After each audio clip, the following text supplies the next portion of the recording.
그런 면에서 이제 이 챗 GPT랑 이제 그 유저 인터페이스가 비슷한 게 안드로이드 폰의 빅스비, 그 다음에 아이폰의 시리, 그 다음에 내비도 그렇죠. 그래서 내비들 음성 인식 다 하니까 말로 하면, 그러니까 말로 명령할 수 있다. 이런 종류의 것들은 뭐냐면요. 이거 AI거든요. 왜 AI라 그러냐면 처음엔 백모처럼 우물거리면서 말하면 못 알아듣잖아. 근데 자꾸 반복을 해주면 얘가 백모는 이렇게 백모의 발음 패턴은 이렇구나 해서 그게 뭐 며칠 지나고 나면 몇 번 지나고 나면 얘가 점점 더 백모 말을 잘 알아듣잖아요. 그런 거거든요. 이게 그런 면에서 AI예요. 그런데 그 용도가 인터넷에서 잔뜩 축적되어 있는 그 무한한 언어 기록의 언어 데이터, 기록 데이터의 그 무한한 공간을 헤엄치는 게 아니라 얘 용도는 이 단말의 사용자 인터페이스를 책임지는 거잖아요. 그러니까 굉장히 제한되어 있는 AI죠. 지금 제가 AI 종류들을 좀 몇 가지 말씀드리는 거예요. 그래야 왜 중국이 거대 언어 AI 게임에서 이게 중국이 이건 실패할 수밖에 없다라는 게 이제 이해가 가실 것 같아서 그럽니다. 자, 이제 중국의 AI 기술이 엄청나다 그러죠. 네, 그 재작년에 하버드의 케네디 스쿨에서 나온 보고서가 중국 이거 뭐 어마무시하다 뭐 이런 얘기를 해요. 과연 그럴까요? 보시면은 네, 이제 이 중국 공산당의 인민세감통처 세뇌감시통제처벌 여기에 필요한 AI가 있죠. 안면인식, 홍채인식, 뭐 성문인식. 야, 그때 말한 건 너잖아, 임마. 잡아다 놓고. 너 이거 보니까 그 저기 뒷배경에 녹음된 음성 파일에 그 뒷배경에 뭐 시진핑 타도 하고 외친 거 너네, 임마. 성문이 같잖아. 너 와봐. 이런 데 필요한 AI가 엄청 발달해요. 중국은. 그러니까 이 길거리 가는 사람들 다 사이언스 픽션 영화에서 나오듯이 감시 카메라가 쫙 있어서 우리는 이제 그 감시 카메라가 있어도 CCTV가 있어도 사고가 났을 때 현장에 있는 사람, 현장에서 사고 치고 도망간 사람이 어디로 갔나 그때 들여다보는 건데 얘들은 그게 아니라 지나가는 사람을 다 얼굴 인식을 해서 저는 죄 짓지도 않았는데, 저는 맨날 죄 짓고 살지만, 백모의 동선이 계속 올라가는 거예요. 실시간으로 데이터베이스로. 그리고 백모가 누구랑 만난다, 어딜 간다, 무슨 물건을 산다, 이게 다 올라가는 거지. 이런 전면적, 말하자면 감시체제, 감시통제체제를 만드는 게 얘들의 꿈이거든요. 그렇게 만들어 가고 있고, 따라서 거기에 필요한 AI가 많이 발전하죠. 그래서 그런데 필요한 AI 칩 안 된다 그래가지고 그걸 명분으로 해서 미국이 닫아 걸어버린 거죠. 첨단 AI 칩 수출을. 뭐 이런 중국 공산당의 이런 체질이 뭐가 좋은지. 예, 민주당은 그 2019년에 네, 그때 이제 그 민주당의 이제 전략 브레인 그 그룹의 이름이 민주연구원이잖아요. 민주연구원과 중국 공산당의 당교가 예, 그때 이제 그 정책협약 교류협력을 맺었습니다. 그리고 뭐 이런 게 뭐가 좋은지 글쎄요. 저기 어디야 민주당이 아마 부천시 장악했을 때 중국에서 안면인식 시스템 들어와서 깔겠다고 했던 것 같은데 지난번 때 지금은 뭐 민주당이 장악했는지 국힘이 장악했는지 모르겠는데 부천에서 그 중국제 그 안면인식 거 깔렸는지 모르겠어요. 아무튼 그 동네는 왜 이렇게 중국을 그렇게 사랑해? 일편단심으로. 예. 아예 정신과 영혼을 중국 공산당으로 뭐 싸그리 바꾸기를 열망하는 그런 집단인 것처럼 보입니다. 별로 마음에 안 들어요. 네.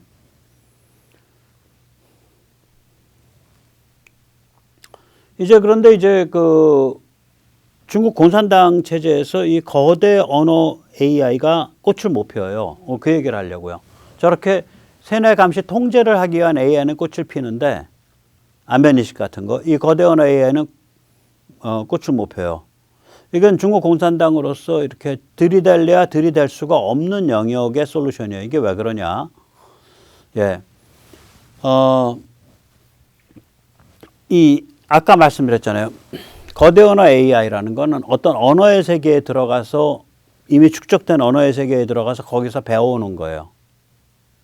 근데 축적된 언어의 세계가 병들어 있다고. 맨날 중국 공산당 선전밖에 없는데. 거기서 뭘 배워오냐고요. 거기에다가 그 언어를 습득하는 AI를 풀어놓으면 시진핑스러운 것만 배워오죠. 새끼 시진핑만 튀어나오는 거예요. 거기다가 뭐냐면은, 자, 사용자가, 이제 AI가 그렇게 해서 뭔가 이제, 야, 너 보고서 그렇게 해서 하나 꾸며와봐. 그럼 AI가 이제, 한 달 고생해가지고 보고서라고 딱 했어요. 중국 특색 사회주의의 발전 방향하고 지 나름대로 여기저기 막 해서 이제 쭈꾸미 해갖고 이제 뒤죽박죽해서 딱 보고서라고 이제 발전 방향에 대한 제언, 뭐 딱 한 인민의 제언, 뭐 그런 제목으로 해서 이제 딱 보고서를 냈어. 보니까 이거 그대로 갖다가는 강제 수용소 가겠거든. 그러니까 온라인에서 이거 지워, 이거 지워, 이거 지워, 이거 지워 계속 다 지운다고. 그럼 AI 입장에선 내가 잘못했나 보다. 저렇게 하면 안 되지. 그걸 다 손발을 지가 스스로 또 묶어. 그 다음번 보고서는 이제 감옥에 안 들어갈 보고서만 써. 근데 처음에 지금 백모는 그래도 좀 깡다구가 있어갖고 교도소 담장으로 이렇게 뛰어가는 수준까지 아슬아슬선까지 백모식 자기 검열을 걸었는데 그 다음번에 하는 왕서방은 쫌뽀라 이거를 백모보다 더 줄여서 자기 검열을 걸었어. 그 다른 사람들도 다 왕서방 스타일로 했어. 그럼 AI는 뭘로 가겠어요? 왕서방 스타일로 검열 걸어요. 자기 검열을. 그러니까 거대 언어 AI가 저 언어에 관한 자유가 없는 데서는 꼽힐 수가 없는 거예요, 저게. 이건 거대 언어 AI는 아까도 말씀드렸지만 사람의 언어 사용, 사람의 정신작용을 보고서 모방하는 거거든요. 그 모방이 완벽해질수록 그 AI의 지능이 높다라 그러는 건데 보고 배울 데가 없잖아요. 우리 말 좋은 속담 있네. 쟤는 보고 배운 데가 없어. 얘는 보고 배우는 애거든. 그런데다가 아까 말씀드렸듯이 자 이제 기껏 자기 나름대로 보고 배워서 이제 명령에 따라서 뭔가 보고서를 하나 고객한테 제출을 했는데 그럼 이제 고객이 또 온라인에서 보고서를 수정하거든. 수정한 걸 보니까 얘는 또 이것도 잘랐단 말이야. 이것도 잘랐고 이건 이렇게 고쳤고 그럼 거기에 맞춰가지고 자기의 지능을 한 번 더 바꾼다고 얘가. 그런 중국 공산당 같은 체제에서 이게 발전할 수가 없는 거죠. 못 발전합니다. 예.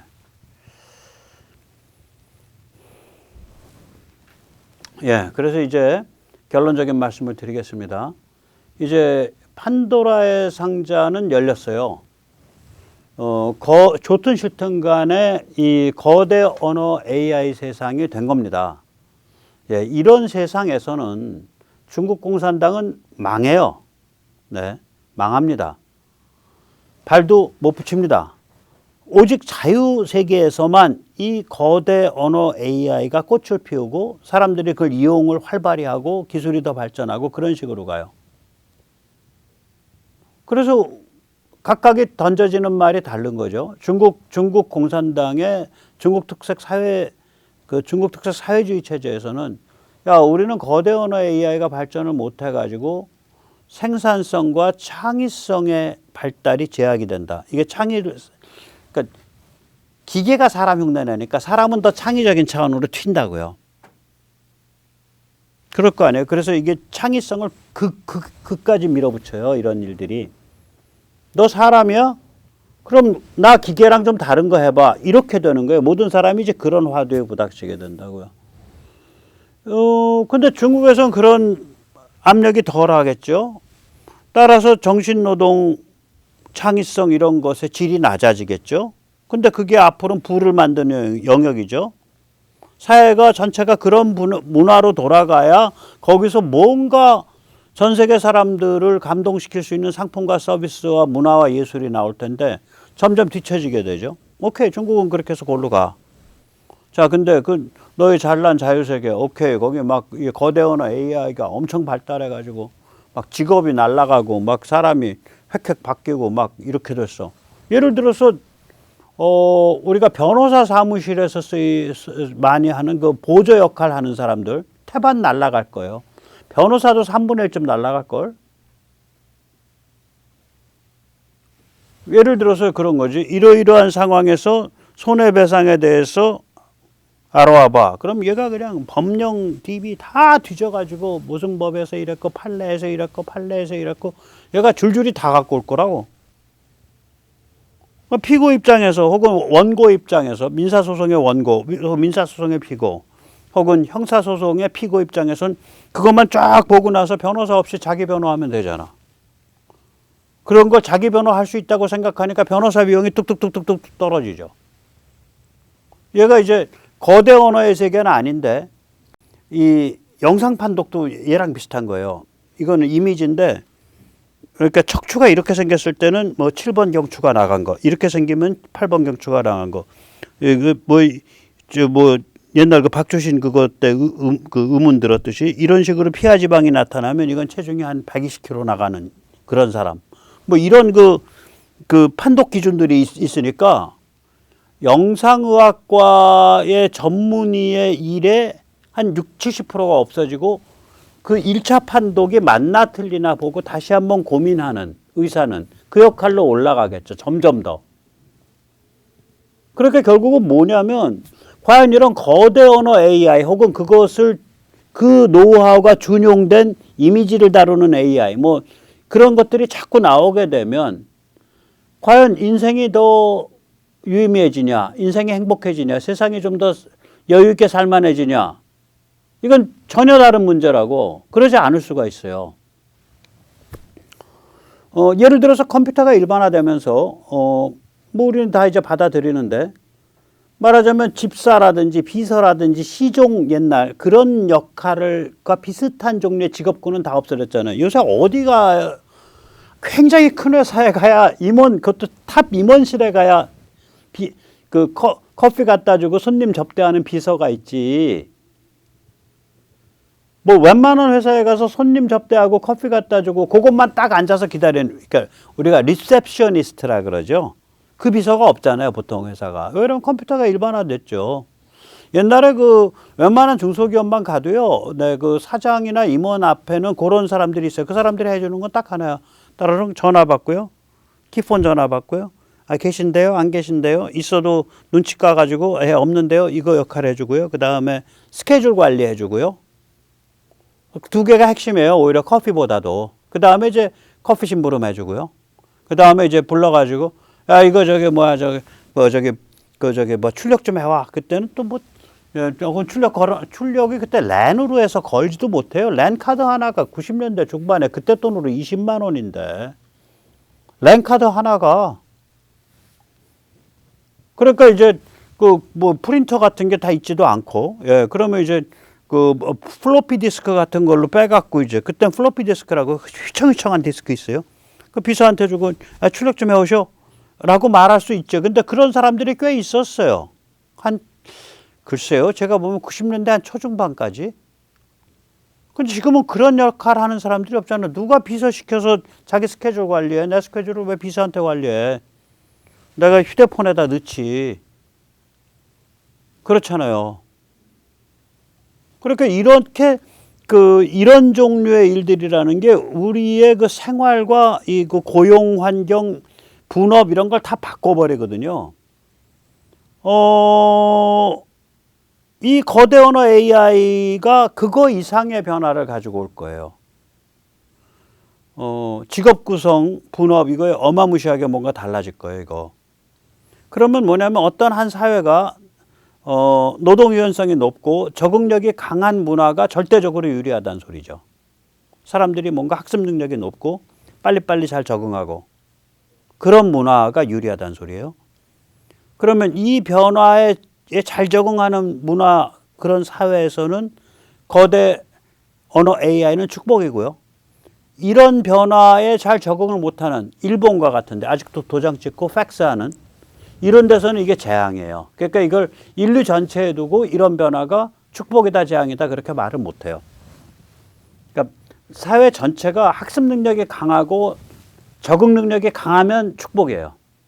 한국에는 전체적으로 보면 좀 요새 너무 고령화가 심화되고 있지만 연세 드신 분들도 너무 잘 배우고 있으니까 적응력과 학습 능력이 가장 강한 민족 중에 하나죠. 전 세계에서. 그래서 아마 제 생각에는 이 거대 언어 AI 이 상황에서 우리는 뭐 특별히 패자가 될 가능성은 좀 없다.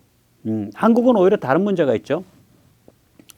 이게 언어의 세계에 가서 작업을 해오는 애라 그 언어 기록이 축적된 그 데이터가 고급지면 고급질수록 얘가 더 좋은 작업을 해와요.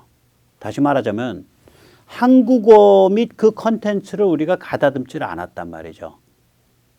그래서 영어에 집어넣으면 엄청 잘 작동하는 AI가 한국어 기록 데이터에 가게 되면은 그대 앞에서는 한없이 쪼그라드는 나 이렇게 되는 거예요. 뭐 그것이 또 나쁜 건 아닌 게 그러한 단점이 있기 때문에 그 단점을 해결할 수 있는 토종기업 네이버라든지 뭐 카카오 같은 것들 이것이 만약에 그 단점을 제대로 해결하는 그런 한국의 특수한 단점을 해결하는데 또 특화되면 여기서 이제 한국어 영역에 관해서는 한 각을 또 차지하고 그 생태계를 또 지켜낼 수 있는 또 그런 장점도 있겠죠. 이렇게 세상 일이 다 이렇게 엮여져 있는 것 같아요. 자, 오늘 말씀 이제 간단히 마무리 지면요. 거대 언어 AI, Large Language Model, Large Language AI는 이거는 어떤 그러니까 인터넷에 있는 그러니까 기록 데이터를 헤매고 다니면서 거기서 언어에 대한 이해력과 언어에 대한 표현력을 계속해서 발전시켜가는 그런 지능이에요, 이게. 따라서 언어의 자유, 표현의 자유가 없이 이게 계속 검열이 걸려가지고 황폐화되어 있는 그런 지평에서는 얘가 꽃을 피울 수가 없어요. 그래서 중국의 AI가 못 발전한다. 그 명제는 틀렸어요. 중국의 AI 중에 인민을 개돼지처럼 감시, 통제, 처벌하는 데 쓰이는 AI는 발전할 수 있어요. 그런데 거대 언어 AI는 이 게임은 중국에 맞지 않아요. 거대 언어 AI는 오직 자유인을 위한 자유인에 의한 게임입니다. 네, 오늘 여기까지 모시겠습니다. 감사합니다.